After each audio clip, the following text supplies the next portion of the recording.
Good morning. I am Tara, and I'd like to welcome you to this morning's Dharma family service. We will begin the service with a moment of quiet sitting. Reverend Kuwahara will strike the bell, and we will sit for 1 or 2 minutes to quiet our minds and prepare to hear the Dharma. Then he will strike the bell again, and we will continue with the service.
Namo Amida Butsu, Namo Amida Butsu, Namo Amida Butsu, Namanda Butsu, Namanda Butsu, Namanda Butsu, Namanda Butsu, Namanda Butsu.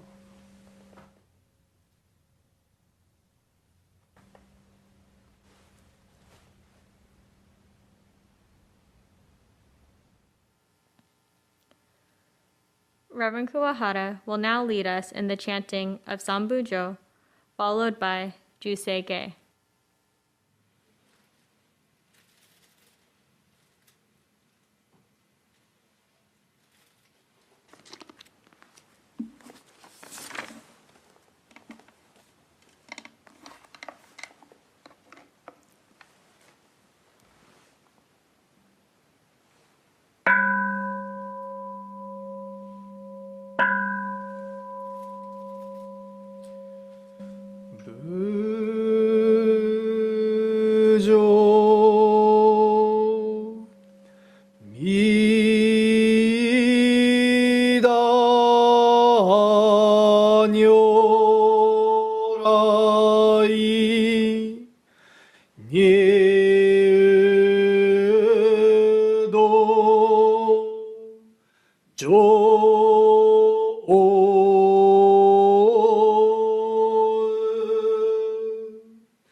入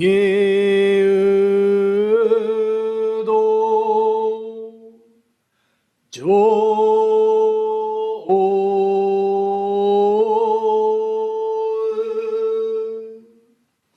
三へ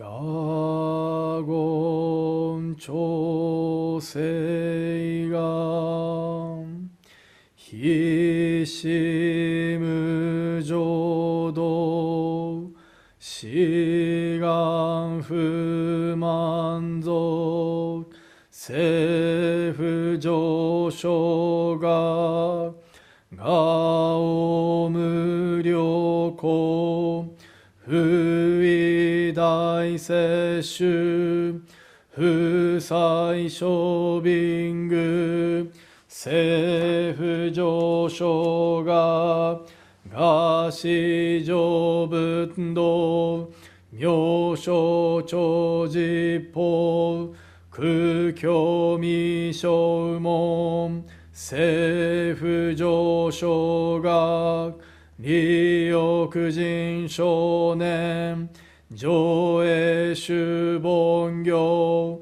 死愚無浄土一生天人死人力縁大公不傷無才道少女三苦妙交際集約難回避知恵言滅死肛門案閉塞小膜道通達全宗門高層上満足異様老実法日月中寿期天候音符言一種解放像公正功徳法上大集中説法四四苦供養一切仏具足修徳本元年失上満徳意三害を女仏無下知通達未不詳願学営利投資最小損志願若国家大戦を感動国書天人東鎮妙慶ナマンダブナマンダブナマンダブナマンダブナマンダブナマンダブ観にしく読平等正祭道法菩提心往生安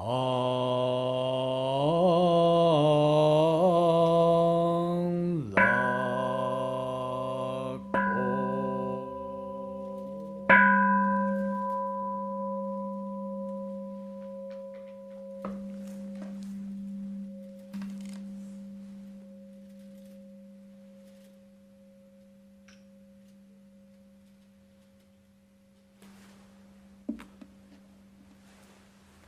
Namandavts, namandavts, namandavts, namandavts, namandavts, namandavts, namandavts, namandavts, namandavts.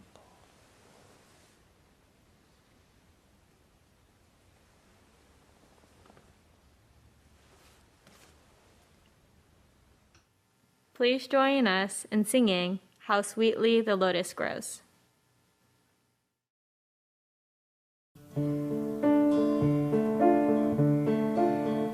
How sweetly the lotus grows in the litter of the wayside.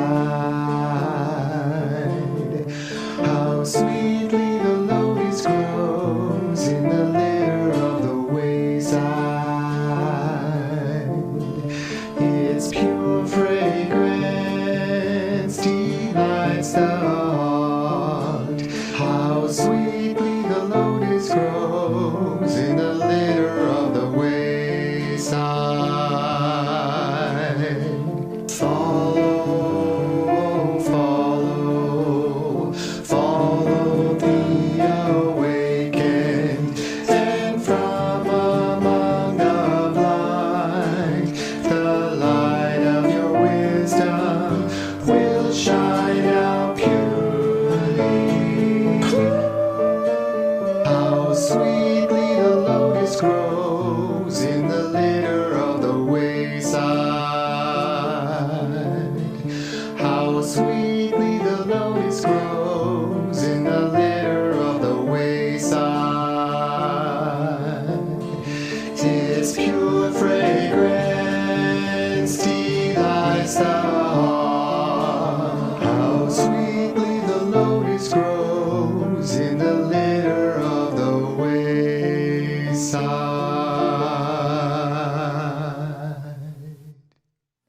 Please join us in reciting the Golden Chain 2. Good morning. My name is Carl Wilmson, and I'm going to read Golden Chain 2. I am a link in the Buddha's golden chain of love that stretches around the world. I must keep my link bright and strong. I will try to be kind and gentle to every living thing and protect all who are weaker than myself. I will try to think pure and beautiful thoughts, to say pure and beautiful words, and to do pure and beautiful deeds, knowing that on what I do now depends not only my happiness or unhappiness, but also that of others. May every link in the Buddha's golden chain of love become bright and strong, and may we all attain perfect peace. Namo Amida Butsu, Namo Amida Butsu, Namo Amida Butsu.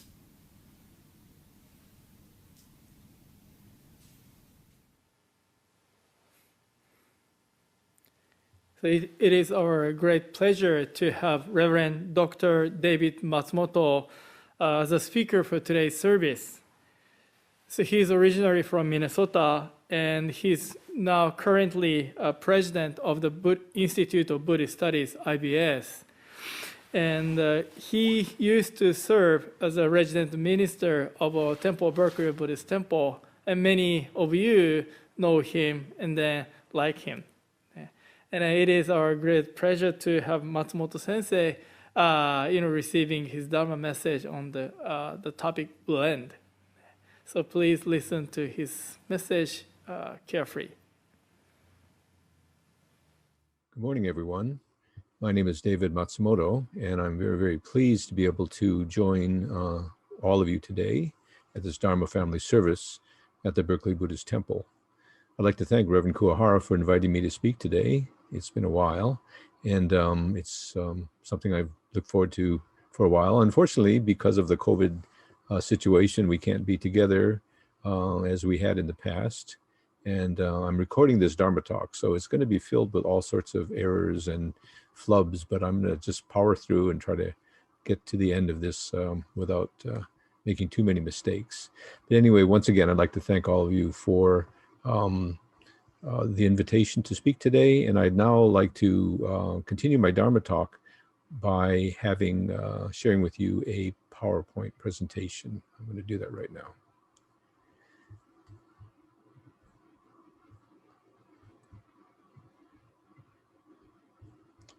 So today's talk is entitled Blend Buddha's Call and Our Response. May I ask all of you to please join me in Gassho as we listen to the words of Shinran Shonin as he explains the meaning of Namu in Namu Amida Butsu. Namu means to take refuge. To take refuge is the command of the primal vow, calling to and summoning us. The Shinran Shonin's writing in his major text, The True Teaching, Practice, and Realization, chapter on practice. Shinran Shonin also says in another text, Namu means to take refuge. To take refuge is to respond to the command and follow the call of the two honored ones, Shakyamuni and Amida. This is from Shinran Shonin's text, Notes on the Inscriptions on Sacred Scrolls. Namo Amida Butsu. Namo Amida Butsu. Namo Amida Butsu. Today is actually a very auspicious day. Yesterday, on January 16th, Saturday, was Shinran Shonin Memorial Day. In Jodo Shinshu, we know it as Ho-Onko. Of course, at Berkeley, we observe Ho-Onko in November, but most of the temples in Nishihonganji observe Ho-Onko on January 16th.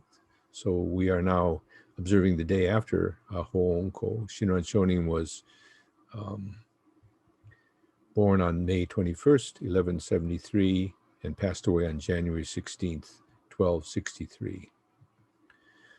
Tomorrow is also a very important day. We will be celebrating Martin Luther King Day on January 18th of this year. Martin Luther King, of course, as many of you know, was a very well-known civil rights leader. And he was born on January 15th, 1929, and he died on April 4th, 1968.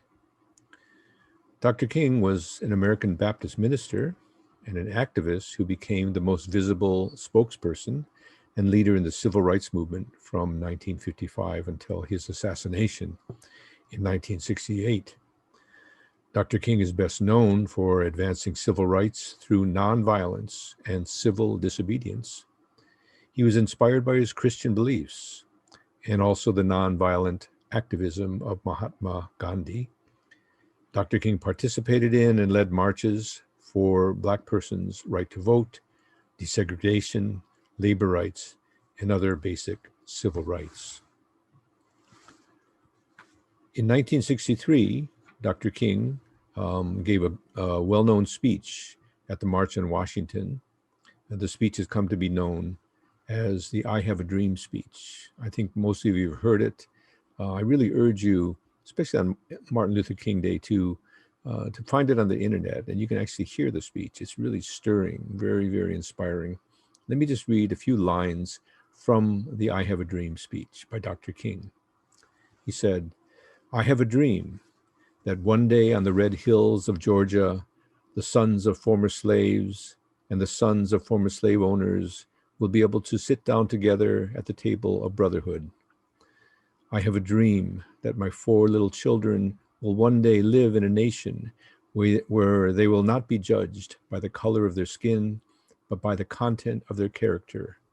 I have a dream today that one day down in Alabama, little Black boys and Black girls will be able to join hands with little white boys and white girls as sisters and brothers.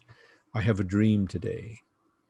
With this faith, we will be able to work together, to pray together, to struggle together, to go to jail together, to stand up for freedom together.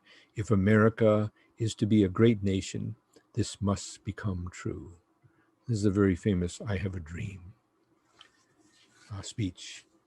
We know that today the murders of George Floyd, Breonna Taylor, Jacob Blake, Rashard Brooks, Elijah McClain, and so many other African Americans by the police has led people across the world to rise up in a Black Lives Matter movement, which refocuses our country on the problem of ongoing systemic racism and violence against Black persons and the need to resolve this program through fundamental social change.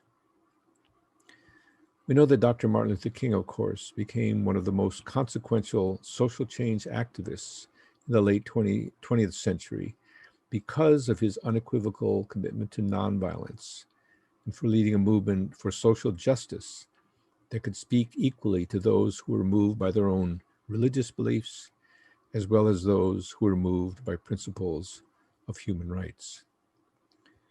At this vital time, it is perhaps also important that we reflect upon Dr. King and the impact of his life, words, and deeds. This can allow us to reflect upon the troubling times in which we now live and understand how our own religious tradition of Jodo Shinshu, founded by Shinran Shonin, can inspire us to act and live and work for the benefit of all people today. We at the Berkeley Buddhist Temple have chosen the idea of blend to be one expression in that religious commitment. So I found this from the BBT website, which states, Buddhists living in equality and non-discrimination blend. Blend is how we describe our acceptance and appreciation of our blended lives. It signifies that we can embrace the purity of those lives and reflects the aspiration and commitment on the part of our temple and ourselves as Buddhists to understand and celebrate the richness, diversity, and challenges of our blended lives. May we all endeavor to think, speak, and act in ways that will promote the inclusion of all people in our Sangha and throughout our lives. This is a statement that we find on the website of the Berkeley Buddhist Temple, which sets out to express the meaning of the concept of blend. But there's a new perspective which I'd like to share with you, and I appreciate very, very much. A while ago, Tara Umemoto contacted me and mentioned that she and a number of others at the temple are starting an inclusion committee, a committee on inclusion and support, which I'm very, very happy with. I think this is really wonderful, a wonderful thing to do, a wonderful movement within the temple. And she informed me or asked me about the E in blend, that is, which I had set out as equality. And Tara informed me very kindly that the committee had been discussing whether equality was the proper word or the most appropriate word to use in the title of blend. Because in a sense,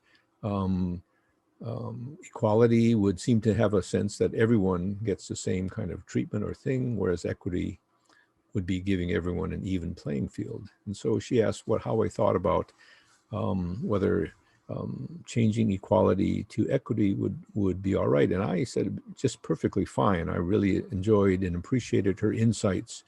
And I thought that this is just a wonderful movement on the part of the young people at the temple to be focusing on diversity, on inclusion within the temple life and outside of the temple walls in our society through the notion of blend. And I'm all for it. I'm just totally supportive of this work and this movement. However, it gave me a chance to think a little bit about what I understand about blend and how I sort of conceive it. As I mentioned before, when this idea first came up, I sort of constructed this phrase blend as a reference to Buddhists living in equality and non-discrimination. In reality, I had thought about trying to, I wanted to use the word oneness in here, trying to figure out how best to fit this in. But then if it was oneness, instead of an E, I'd have an O, and it would be blonde, which wouldn't necessarily work because not all of us are blondes, but all of us are blends. And so I opted for the word equality.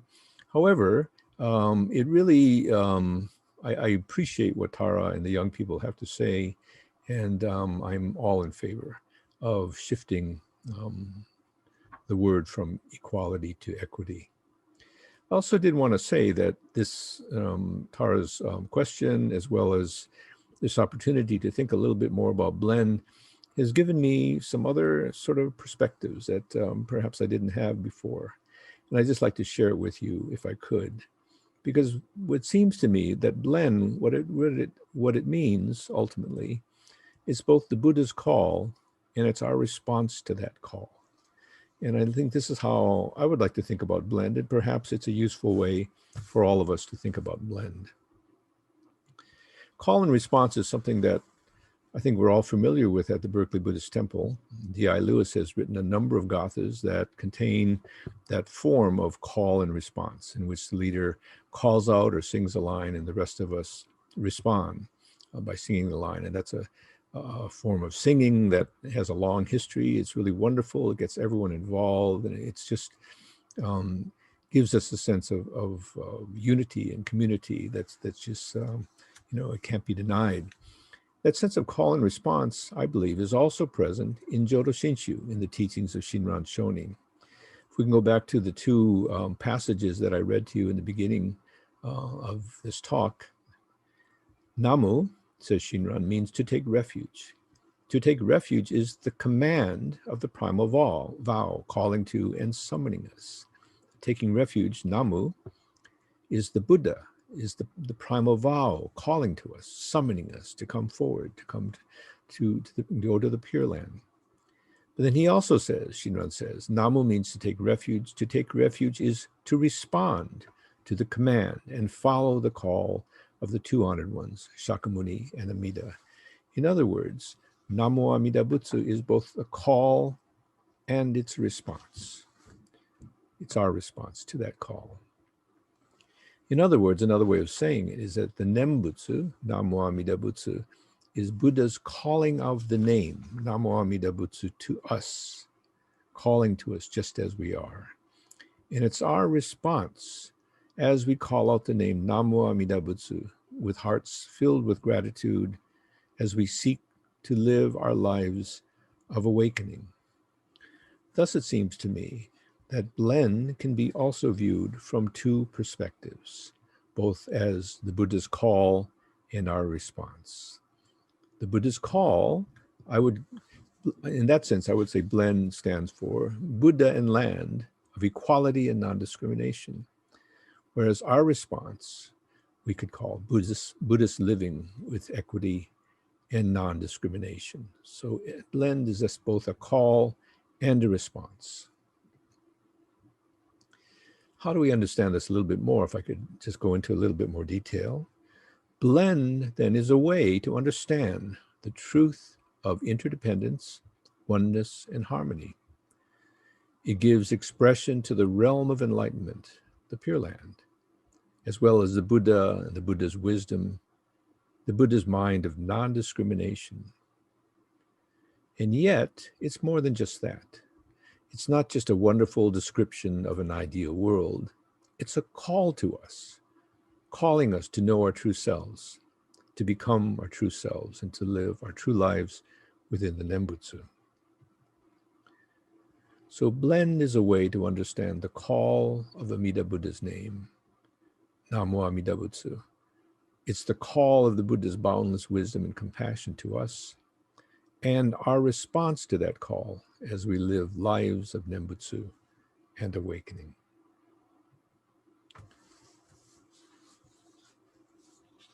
So how do we think about this a little bit more? Let's go into a little bit more, if we detail if we could. The call as blend, or blend as the call. Amida Buddha's Pure Land is a realm of enlightenment, which is truly pure. Amida Buddha teaches us that in that land, each being and everything is unique, and yet at the same time, all are interrelated, and all are of equal value with others. The light of Amida Buddha is boundless wisdom, and that light reveals that in reality, everyone is a blend. All of us are blends. There's a little of everyone in me. There's a little of me in everyone. Using the phrase interdependence again, it means that everything exists through the arising of an infinite and inconceivable mixture of causes and conditions. There is no you without me. There is no me without you. Each of us is both dependent upon each other, but we are also totally of value as we are, as ourselves. Our response then is we come to understand the value of all life. This is also blend, that each and every person and thing is worthy of utmost respect because everyone is a blend. It teaches us about diversity. Everyone is a product of a unique set of conditions and thus differs from everyone and everything else. It also teaches us about value. Yet we are all interrelated, since everyone is interconnected with everything else. Within the reality of oneness, each of us, while uniquely distinct, is of equal value with all others. And inclusion. Our true life is to live with every other being in harmony, with mutual acceptance and respect, not judging others as good or bad, or as superior or inferior. This is blend in our response to the call of the Buddha as blend. There's another sense of blend as the call. Amida's heart of great compassion reaches out to all unenlightened beings living in this world, afflicted with greed, anger, and foolishness, three poisons. What Amida Buddha teaches us, what Amida Buddha's reality is that every being is nurtured by and within the Buddha's light.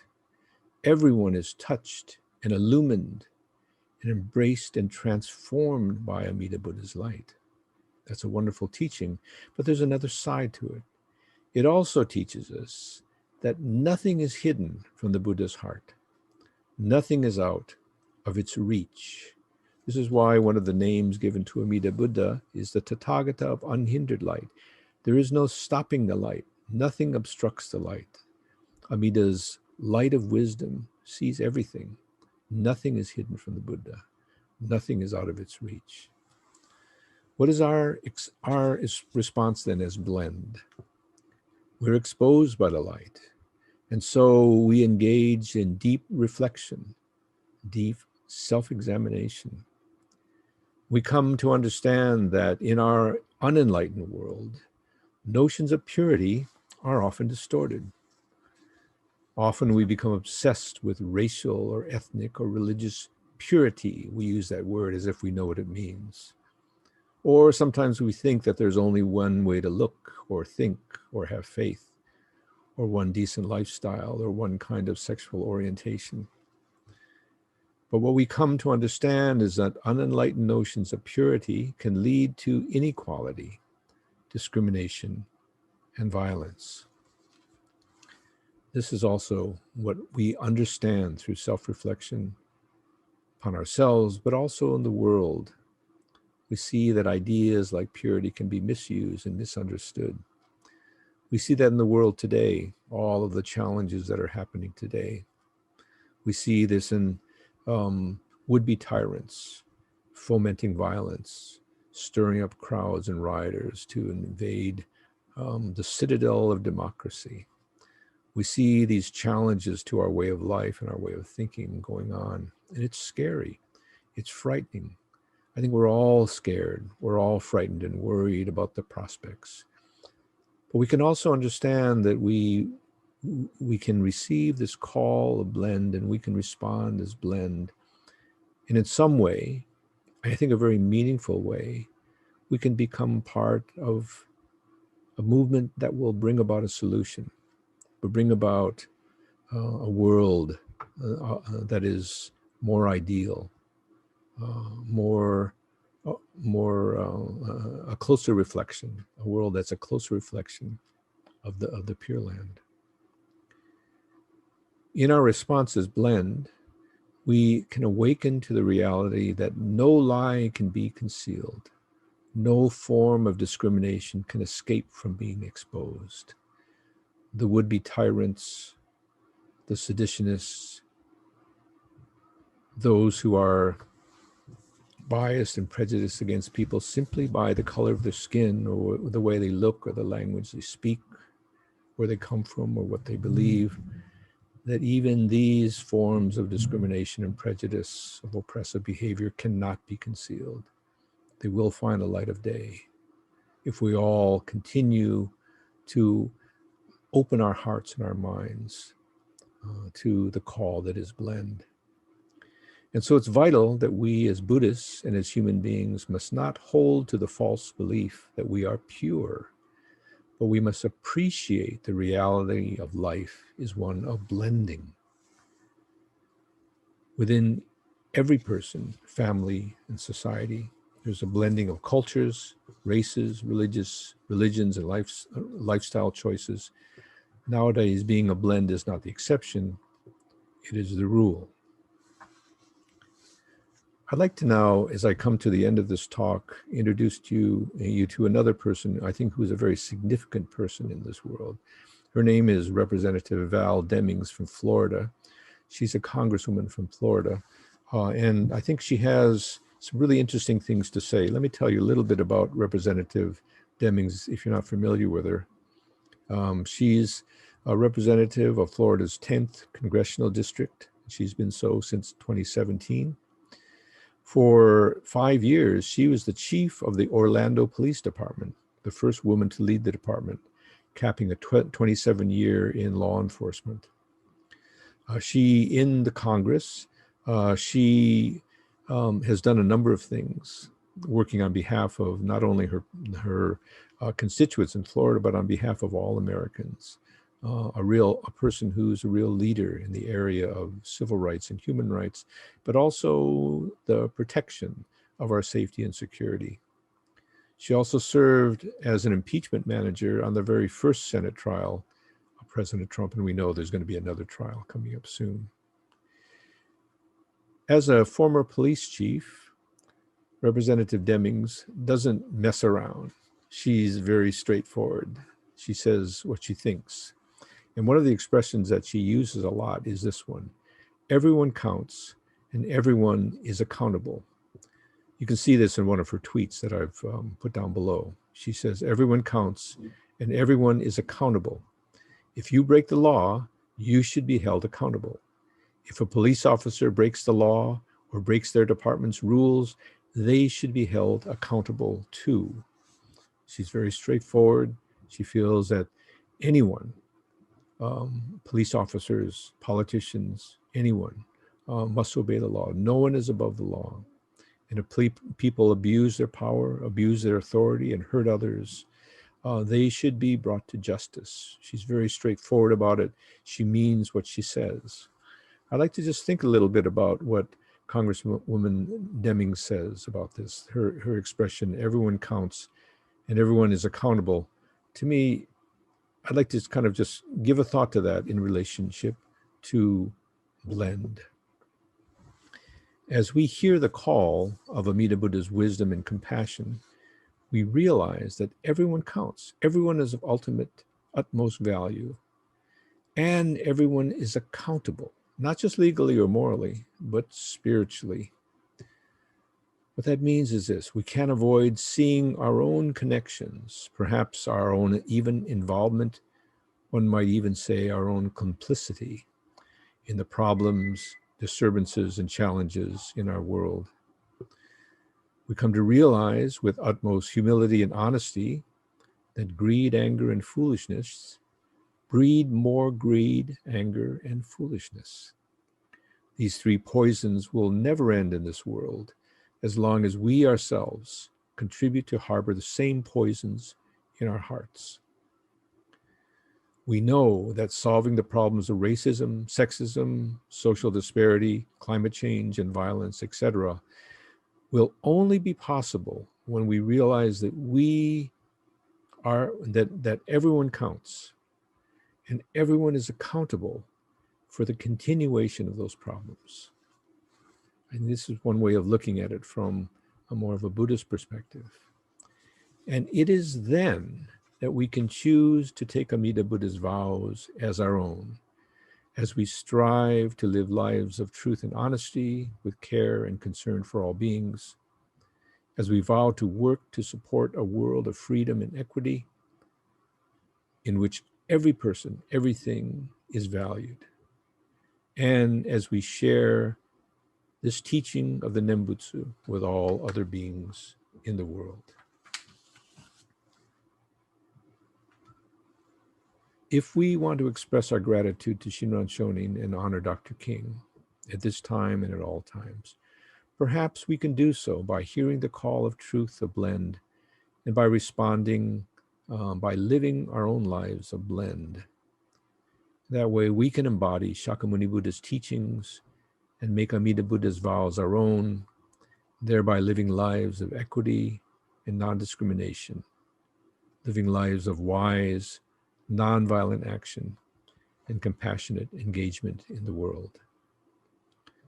I'd like to close by reading to you two passages. The first is by a very well-known Jodo Shinshu minister, a great scholar and master, person I revere very much, Reverend Jitsuen Kakehashi. Kakehashi Sensei said this at the BCA Centennial Celebration in 1999. When we say the Nembutsu, we are called to awaken by the Tathagata's teachings and are nurtured as children of the Buddha. Since the Tathagata makes this wish for all sentient beings throughout the 10 quarters, we become aware that all persons are children of the Buddha. And finally, from the Metta Sutta, the Sutra of Loving Kindness, taught to us by Shakyamuni Buddha thousands of years ago, but still very, very relevant and important today. Whatever living beings there be, feeble or strong, tall, stout or medium, short, small or large, without exception, seen or unseen, those dwelling far or near, those who are born or those who are to be born, may all beings be happy. Just as a mother would protect her only child at the risk of her own life, even so, let us cultivate a boundless heart toward all beings. Please join me now in Dassho. Namo Amida Butsu. Namo Amida Butsu. Namo Amida Butsu. Namanda, namanda, namanda, namanda. Back again. Thank you very much, everyone, for allowing me to join you at today's Dharma Family Service. This is about the best we could do right now, sort of this virtual recorded sort of situation, but there will be a day when the epidemic, COVID-19 pandemic will be over, when things will get better and we'll be able to see each other again. I look forward to that day. And in the meantime, I hope all of you will please take care, be safe, and be well. And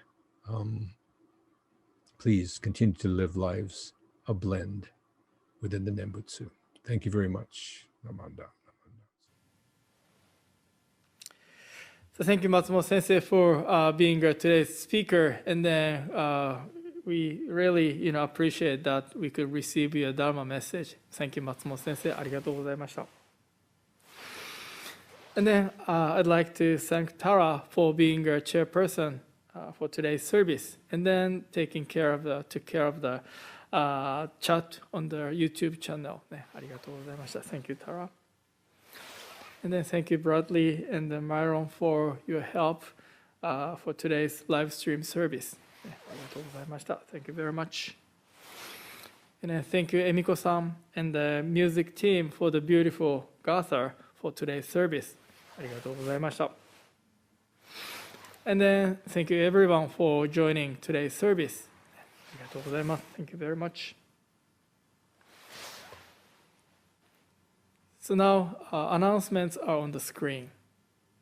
If you can, please join those events.